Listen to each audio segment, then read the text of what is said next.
Hello everyone. कैसे हैं आप सभी? उम्मीद करती हूँ आप बहुत ही बढ़िया होंगे, बहुत ही मस्त होंगे, बहुत ही स्वस्थ होंगे। मैं आकृति आपकी साइंस एजुकेटर स्वागत करती हूँ मैं आपका हमारे इस यूट्यूब चैनल में। चलिए, जैसा कि आपको पता है हम पिछले लेक्चर पार्ट 1 में पढ़ चुके थे एथिनोइक एसिड की अभिक्रिया। एथिनोइक एसिड की अभिक्रियाएं, तो एथिनोइक एसिड की अभिक्रिया में हमने क्षार के साथ अभिक्रिया करा हमने सीख लिया था। और एस्टरीकरण, किस प्रकार से एथेनोइक एसिड की अभिक्रिया जब हम एल्कोहल के साथ कराते हैं तो एस्टर बनते हैं, उसको देख लिया था हमने। PCl5 के साथ अभिक्रिया हमने सीख लिया था। ठीक है, आज हम जानेंगे हैलोजनीकरण। हैलोजनीकरण क्या होता है? ठीक है, तो चलिए स्टार्ट करते हैं हैलोजनीकरण से। ठीक है, पार्ट 2 में हम जानेंगे हैलोजनीकरण तथा अपचयन, इन दो अभिक्रियाओं के बारे में हम सीखेंगे। तो चलिए जानते हैं हैलोजनीकरण क्या है। देखिए, लाल फास्फोरस की उपस्थिति में एसिटिक अम्ल में क्लोरीन या ब्रोमीन प्रवाहित करने पर मेथिल मूलक के हाइड्रोजन परमाणु क्या कर रहा है? लाल फास्फोरस की उपस्थिति में, लाल फास्फोरस जिसको हम P4 कहते हैं, की उपस्थिति में एसिटिक अम्ल में क्लोरीन या ब्रोमीन प्रवाहित करने पर, यानी कि जो एसिटिक एसिड है CH3COOH, उसमें हम क्लोरीन या ब्रोमीन प्रवाहित करने पर, जब उसमें हम एसिटिक एसिड में क्लोरीन या ब्रोमीन प्रवाहित करते हैं तो उसके जो मेथिल मूलक है, किसके? एसिटिक एसिड के जो मेथिल मूलक हैं, कह रहा है मेथिल मूलक के हाइड्रोजन परमाणु, मेथिल मूलक के जो हाइड्रोजन परमाणु है एक एक करके क्लोरीन या ब्रोमीन परमाणु द्वारा विस्थापित हो जाते हैं। मेथिल मूलक के जो हाइड्रोजन है उसके हाइड्रोजन क्लोरीन या ब्रोमीन परमाणु द्वारा क्या होते हैं? विस्थापित हो जाते हैं। ठीक है, किस प्रकार से विस्थापित होते हैं और हमें क्या प्रोडक्ट देते हैं उसको हम देखेंगे। देखिए, एसिटिक एसिड को हमने लाल फास्फोरस की उपस्थिति में एसिटिक एसिड को क्लोरीन में हम प्रवाहित करते हैं। क्या? एसिटिक एसिड को हम एसिटिक एसिड को हम क्लोरीन में लाल फास्फोरस की उपस्थिति में प्रवाहित कराते हैं तो ये इसके जो मेथिल मूलक है, एसिटिक एसिड के जो मेथिल मूलक है, उनके हाइड्रोजन क्या होते हैं? विस्थापित हो जाते हैं क्लोरीन द्वारा। देखिए कैसे, मेथिल मूलक ये रहे CH3, इसको हम मेथिल मूलक कहते हैं, CH3 मेथिल मूलक कहलाता है। तो इस मेथिल मूलक के हाइड्रोजन क्या होते हैं? CH3 का हाइड्रोजन, एक हाइड्रोजन निकल जाएगा यहाँ से और इस हाइड्रोजन की जगह पे तो क्या हो जाएगा? CH3 से एक हाइड्रोजन निकलेगा तो CH2 होगा। तो CH2 और एक हाइड्रोजन निकल रहा है तो इस हाइड्रोजन की जगह पे क्या आ जाएगा? क्लोरीन। ठीक है, देखिए, तो CH2Cl COOH, ठीक है, और एक हाइड्रोजन जो निकल रहा है वो हाइड्रोजन और इसमें से एक क्लोरीन, यहाँ से एक क्लोरीन इस हाइड्रोजन के पास जा रहा है। देखिए, CH3 का एक हाइड्रोजन CH2 में कन्वर्ट हुआ और एक हाइड्रोजन की जगह पे क्लोरीन आया। ठीक है, और एक हाइड्रोजन यहाँ का क्लोरीन के एक क्लोरीन के साथ दो क्लोरीन में से एक क्लोरीन के साथ विस्थापित हो जाता है और हाइड्रोक्लोरिक एसिड बन जाते हैं। ठीक है, और ये क्या बनाते हैं? विस्थापित होके मेथिल मूलक, एसिटिक एसिड के मेथिल मूलक क्लोरीन परमाणु द्वारा विस्थापित होके मोनोक्लोरो एसिटिक एसिड बनाते हैं। क्या बनाते हैं? मोनोक्लोरो एसिटिक एसिड बनाते हैं। ओके स्टूडेंट, अब हम देखते हैं फिर से। अभी देखिए, जब तक ये हाइड्रोजन पूरी तरह से विस्थापित नहीं हो जाएंगे, इनको हम लाल फास्फोरस की उपस्थिति में क्लोरीन के साथ प्रवाहित कराते रहेंगे और लास्ट में हमें क्या मिलेगा ये देखते हैं। ठीक है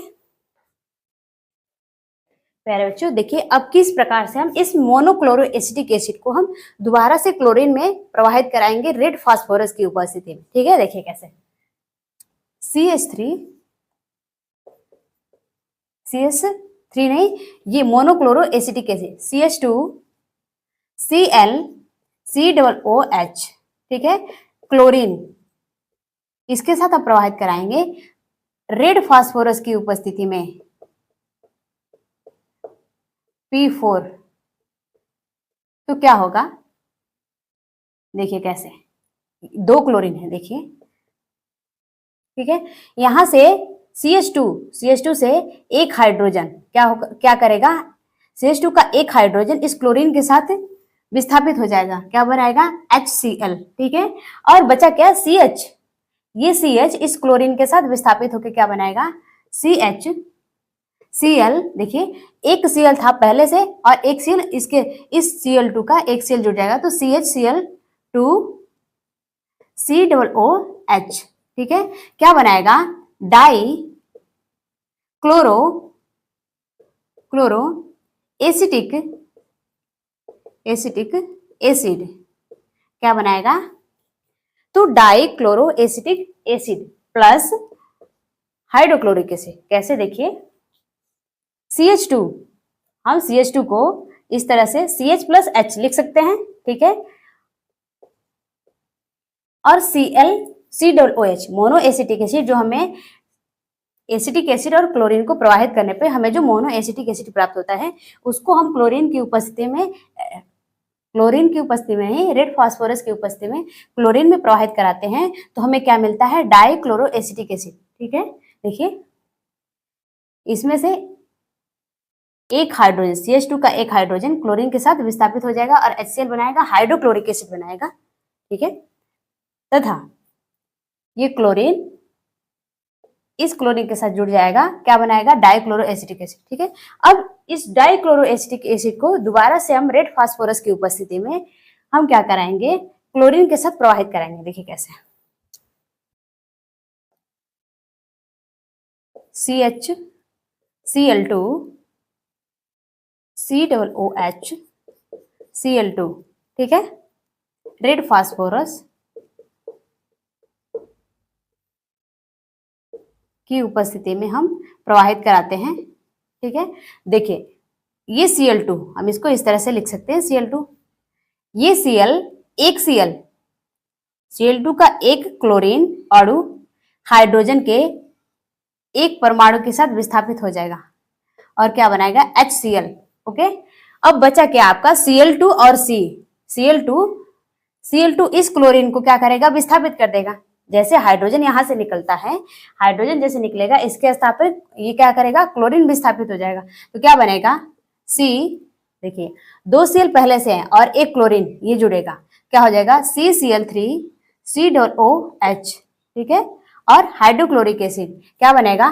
ट्राई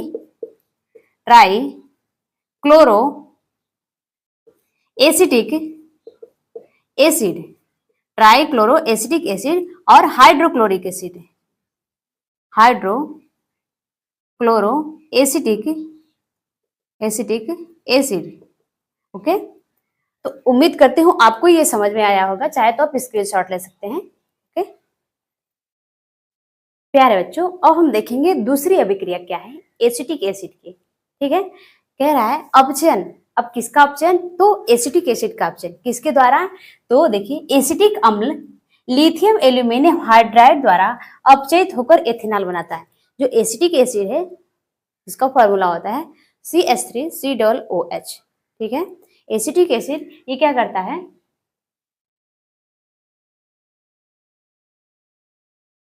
लिथियम एल्यूमिनियम हाइड्राइड द्वारा अपचयित होकर क्या बनाता है? एथेनॉल बनाता है, ठीक है। किस प्रकार एथेनॉल बनाएगा उसको हम देखेंगे। अपचयित, समझिए अपचयन क्या होता है? अपचयन तो हाइड्रोजन का जुड़ना और ऑक्सीजन का निकलना, क्या? हाइड्रोजन का जुड़ना और ऑक्सीजन का निकलना अपचयन कहलाता है।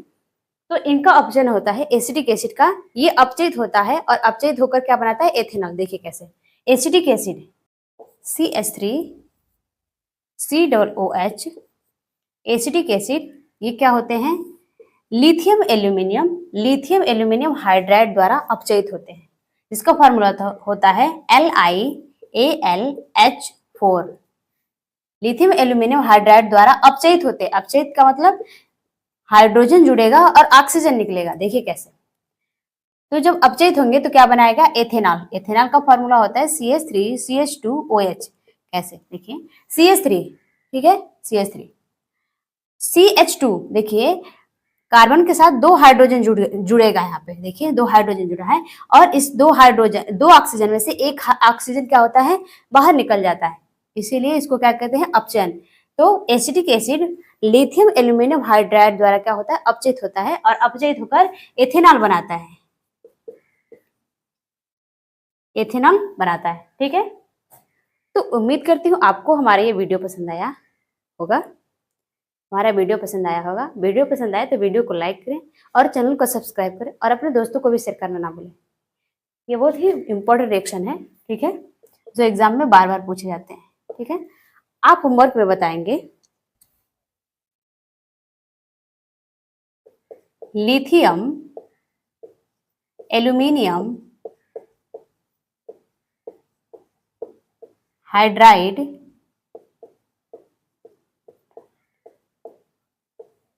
का फॉर्मूला।